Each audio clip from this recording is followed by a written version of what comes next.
Linux File Attributes সম্পৰ্কীয় spoken tutorial লৈ আপোনালোকক স্বাগতম জনাইছো। এই টিউটৰিয়েলৰ বাবে example1, example2, example3, example4, example5 আৰু testchown নামৰ খালী ফাইল আগতীয়াকৈ তৈয়াৰ কৰি ল'ব লাগিব। অনুগ্ৰহ কৰি test_chown আৰু directory1 নামৰ খালী ডিৰেক্টৰী তৈয়াৰ কৰি লওক। ফাইল এট্ৰিবিউট হৈছে কম্পিউটাৰ ফাইলৰ সৈতে যুক্ত হৈ থকা বা কম্পিউটাৰ ফাইলক বৰ্ণনা কৰা এটা মেটাডাটা। ফাইল এট্ৰিবিউটছ হৈছে এটা ফাইলৰ গৰাকী, ফাইলৰ ধৰণ, এক্সেছ অনুমতি আদি বৰ্ণনা কৰা বৈশিষ্ট্য। chown কমাণ্ড এটা ফাইল বা ডিৰেক্টৰীৰ গৰাকীস্বত্ব সলনি কৰিবলৈ ব্যৱহাৰ কৰা হয়। এইটো হৈছে এডমিন কমাণ্ড। ৰুট ইউজাৰে ফাইল বা ডিৰেক্টৰীৰ কেৱল গৰাকীহে সলনি কৰিব পাৰে। chown কমাণ্ডৰ সিনট্যাক্স হৈছে chown space options space owner name space ফাইলৰ নাম বা ডিৰেক্টৰীৰ নাম। chown কমাণ্ডৰ সৈতে আমি এই বিকল্পবোৰ দিব পাৰো। -r আপুনি বৰ্তমানে থকা ডিৰেক্টৰীৰ সাবডিৰেক্টৰী সমূহত থকা ফাইলৰ অনুমতি সলনি কৰিবলৈ। -c প্ৰত্যেকটো ফাইলৰ অনুমতি সলনি কৰিবলৈ।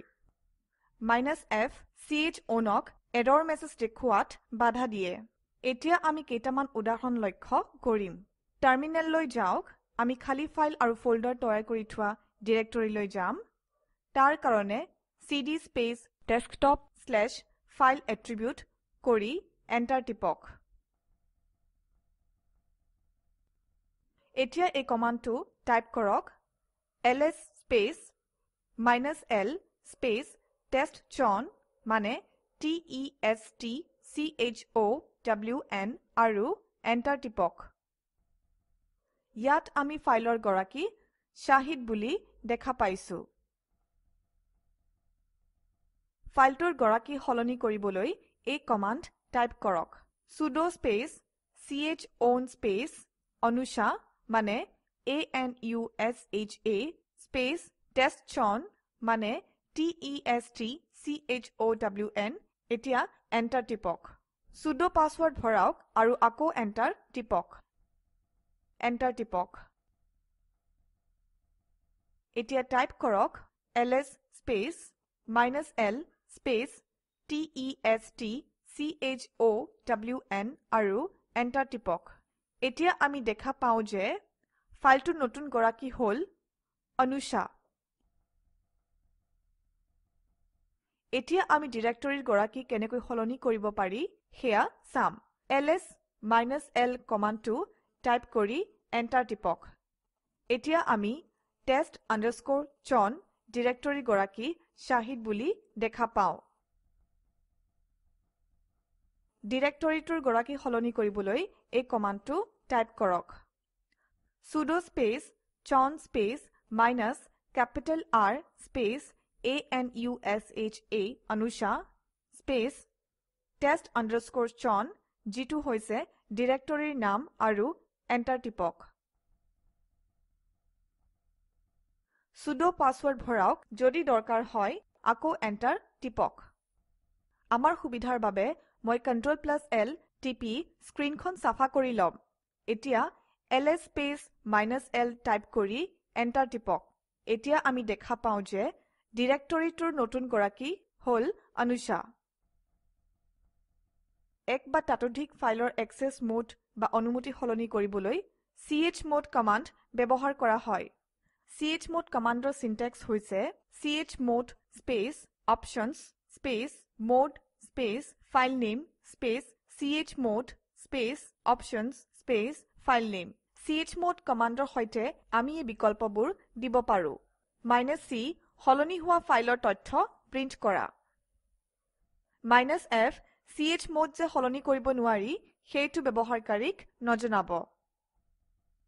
তলত দিয়া ধৰণৰ এক্সেছ বা অনুমতি আছে। R মানে read, W মানে write, X মানে execute, S মানে user ID সজোৱা। বিকল্পৰূপে আমি এটা 3 অংক যুক্ত অক্টেল সংখ্যাৰে অনুমতি দৰ্শাব পাৰো।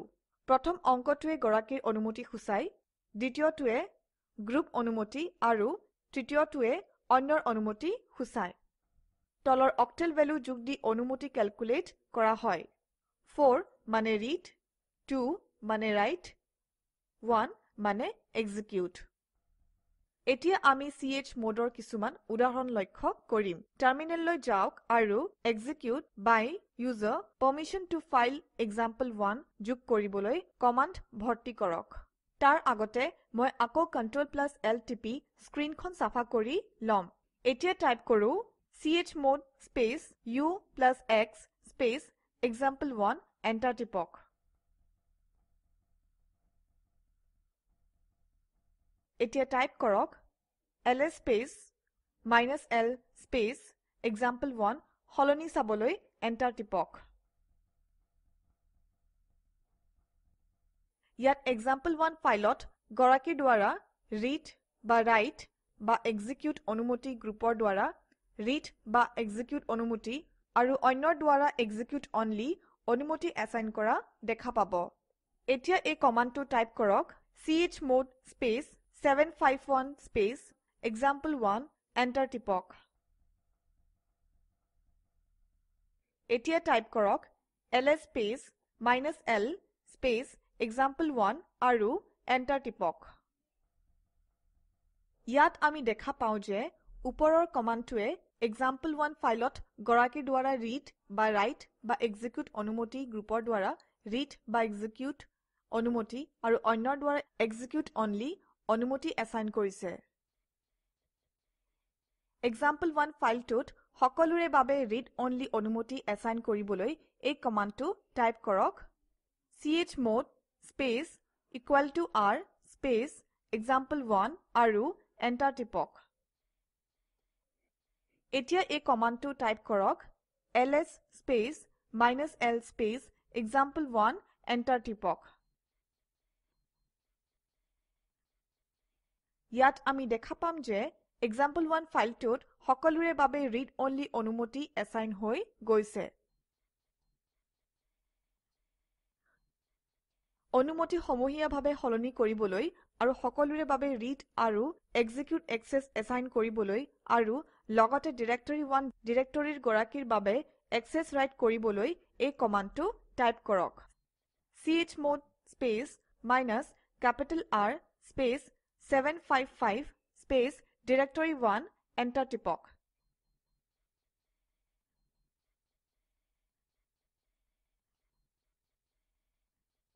এতিয়া টাইপ কৰক ls স্পেচ -l হলনিবোৰ চাবলৈ এন্টাৰ টিপক example2 ফাইলত ইউজাৰ এক্সিকিউট অনুমতি দিবলৈ এই কমান্ডটো টাইপ কৰক chmod space u+x space example2 enter টিপক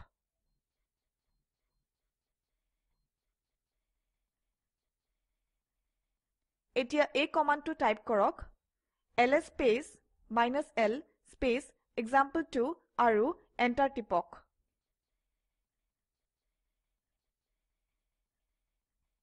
ইয়াত আমি দেখা পাও যে example2ত ইউজাৰৰ বাবে এক্সিকিউট অনুমতি এছাইন হৈছে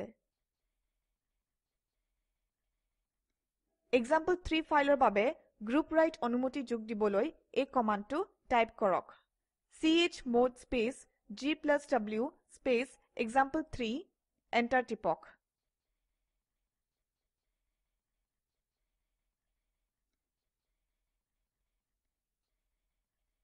আৰু এতিয়া টাইপ কৰক ls space -l space example3 enter টিপক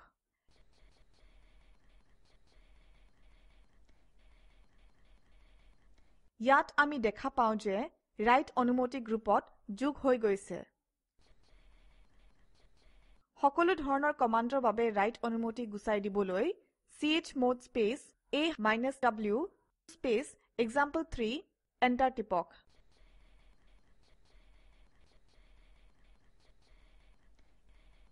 এতিয়া টাইপ কৰক ls space -l space example3 enter টিপক ইয়াত আমি দেখা পাও যে সকলোৰে বাবে ৰাইট অনুমতি নাইকিয়া হৈ গৈছে এক বা তাতোধিক ফাইলৰ গ্ৰুপ নিউ গ্ৰুপলৈ সলনি কৰিবলৈ চিজিআৰপি কমান্ড ব্যৱহাৰ কৰা হয়। নিউ গ্ৰুপ হৈছে হয় এটা গ্ৰুপ আইডি নম্বৰ অথবা /etc/গ্ৰুপত থকা এটা গ্ৰুপৰ নাম।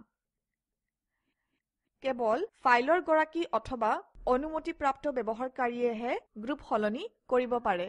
চিজিআৰপি কমাণ্ডৰ সিনট্যাক্স হৈছে chgrp space options space new group space files. টাৰ্মিনেললৈ যোৱা যাওক। এতিয়া আমি চিজিআৰপি কমাণ্ডৰ কিছুমান উদাহৰণ চাম। এই কমাণ্ডটো টাইপ কৰক ls space -l space example4 enter টিপক।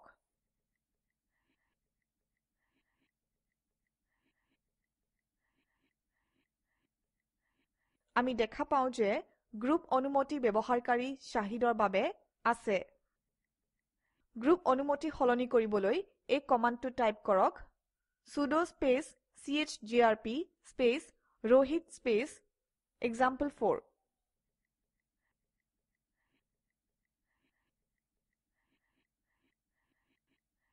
এণ্টাৰ টিপক।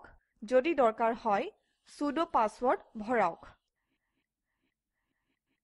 এতিয়া এই কমাণ্ডটো টাইপ কৰক ls space -l space example4 enter টিপক। ইয়াত আমি দেখা পাও যে গ্ৰুপটো শাহিদৰ পৰা rohitলৈ সলনি হল। নাম্বাৰ হৈছে ডিভাইচৰ বাবে এছাইন কৰা এটা একক পূৰ্ণসংখ্যা। inode এটা সাধাৰণ ফাইল বা ডিৰেক্টৰী সম্পৰ্কীয় প্ৰাথমিক তথ্য সংৰক্ষণ কৰে। সকলোবোৰ ফাইল inodeৰ হাৰ্ড লিংক হৈ থাকে। যেতিয়া কোনো এটা প্ৰগ্ৰামে এটা ফাইলক ইয়াৰ নামেৰে সৈতে সূচায় তেতিয়া সিস্টেমে আসলতে সম্পৰ্কিত inode বিচাৰিবলৈ ফাইলৰ নামটো ব্যৱহাৰ কৰে। এটা ফাইলৰ inode নম্বৰ চাবলৈ আমি ls স্পেচ -i কমাণ্ডটো ব্যৱহাৰ কৰিব পাৰো। এতিয়া কমাণ্ডটো টাইপ কৰক ls space -i space example5 enter টিপক। আগত লিখিত সংখ্যাটোৱেই ফাইলটোৰ inode নম্বৰ। inodes এটা সময়ত এটা ডিৰেক্টৰীৰ সৈতে বিশুদ্ধকৈ যুক্ত হৈ থাকে। এটা সিংগল inodeৰ সৈতে মাল্টিপল ডিৰেক্টৰী এন্ট্ৰি যুক্ত কৰিবলৈ হাৰ্ড লিংকছ ব্যৱহাৰ কৰা হয়। লিংক তৈয়াৰ কৰা কমাণ্ড হৈছে ln।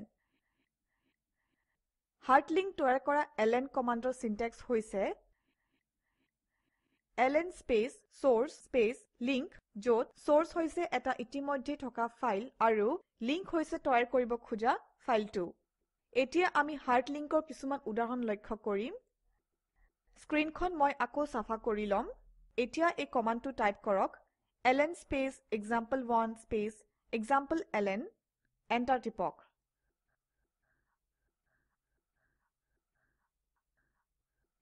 দুয়োটা ফাইলৰে inode নম্বৰ দেখুৱাবলৈ এই কমাণ্ডটো টাইপ কৰক ls space -i space example1 space example-ln enter টিপক।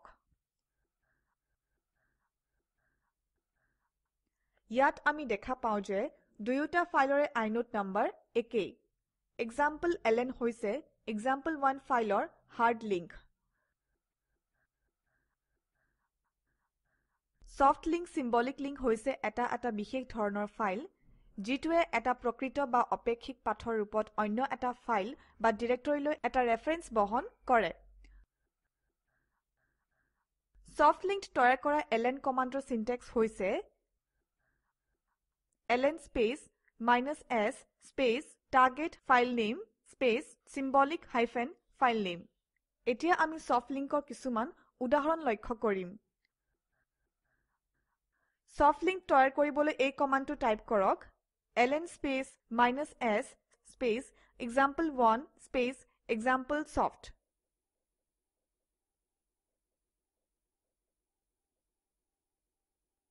এণ্টাৰ টিপক। এতিয়া inode নম্বৰ আৰু দুয়োটা ফাইলৰ তালিকা দেখুৱাবলৈ এই কমাণ্ডটো টাইপ কৰক ls space -li space example1 space example-soft।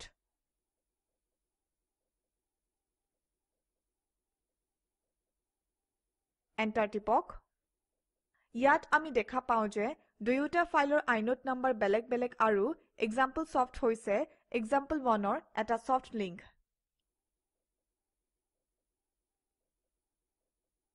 গতিকে এই প্ৰশিক্ষণত আমি লিনাক্স ফাইল এট্ৰিবিউট যেনে এটা ফাইলৰ অনুমতি, গৰাকী স্বত্ব আৰু গ্ৰুপ সলনি কৰাৰ বিষয়ে শিকিলো।